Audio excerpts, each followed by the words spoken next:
Oh, there are all kinds of things in life that we just don't like to do. Paying taxes is one of them, I'm sure. None of us likes to give our hard-earned money over to the state or to the federal government. Of course, we get doubly hit because we've got not only to pay all kinds of insurance on our car, but we have to pay an excise tax and we have to pay an inspection sticker. So constantly we're, made to pay our bills. But when we pay our bills, when we contribute to society, society functions in what should be a smooth way. Now, we know that there are tax evaders out there. There are those who don't pay their taxes. But fortunately, we're all good-abiding citizens, and we pay our taxes on time. So the first part of the gospel that we hear tonight, Jesus chiding the scribes and the Pharisees to render to Caesar what belongs to Caesar, is a no-brainer. Pay your taxes, and you'll stay out of trouble, right? Right. Okay. So we're all on the same page with that, even though we might not want to pay our taxes. It doesn't matter. We know we have to. We pay them. We're good citizens. There's that second part of Jesus chiding that I've always struggled with. Render to God what belongs to God. I read the gospel that we just heard proclaimed last Sunday night. Before I went to bed, that's been what I've done for years as a priest. And I think about it and pray about it all throughout the week. And I'll have to be honest with you, I'm stuck. What does it mean to give to God what belongs to God? Now, the Catholic schoolboy in me wants to say, go to Mass on Sunday, say my prayers, maybe pray a rosary every so often, be kind to people, forgive even when I don't want to forgive. Okay, sounds like I'm doing exactly what Jesus wants me to do. But I'm stuck. There's got to be something more.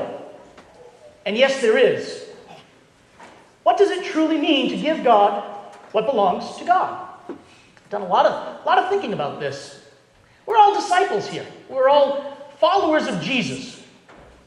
And that means we need to give back to God what we ourselves have received. Namely, the gift of faith. Now, some of us might have already experienced in our lifetime a crisis with that faith. It's understandable. Guess what? It might even happen again. But it's not giving up. It's always turning back to the Lord, asking Him for strength. Last year, the weekend of November 16th and 17th, we at St. Mary's Parish, for those who were with us, might remember that we had a welcome home event. And basically, it was our kind of getting on the coattails of the new evangelization. We realized that, and we all have families, we all have co-workers and neighbors, we all know people who have left the practice of the faith, for whatever reason. But I have a number that I want to share with you tonight. And the number might actually be bigger, but 13 is the number. 13 is the number which represents how many people called me after that weekend, made an appointment, and met with me to tell me their problems with the church and why they left the church. Now, 13 sounds insignificant? No, it's a lucky number. Don't ever forget it. It was an opportunity for me to listen, yes, but an opportunity for something else. Some real healing to come about. To give to God what belongs to God.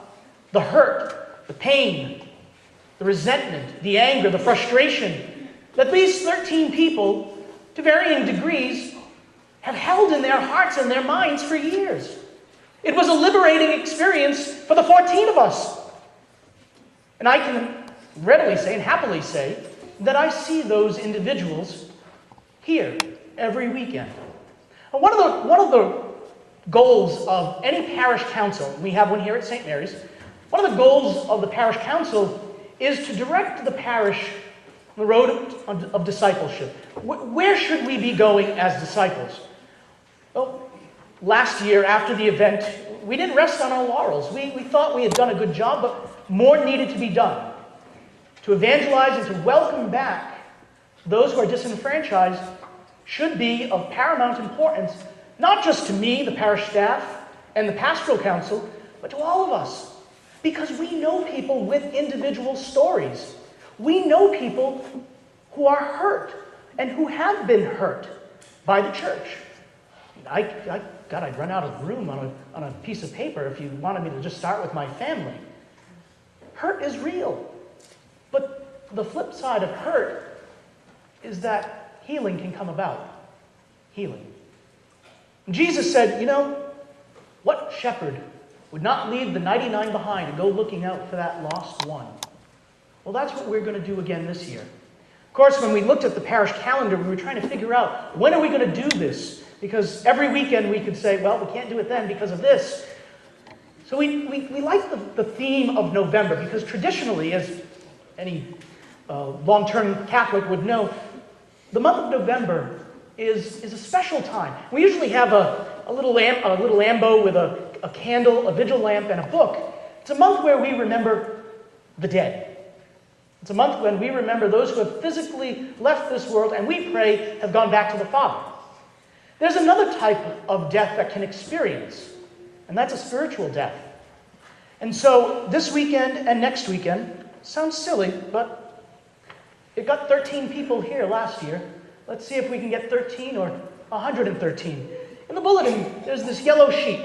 This is not for you, because you're here. This is for you to take and to give to someone you know who is in need of healing. It's an invitation. It's an invitation to join us here at St. Mary's the weekend of November 1st and 2nd. Now, at each Mass, we're going to remember those and welcome those who are no longer part of our community. We're going to welcome them back, because it's important that we give back to God what God has given us. You join me?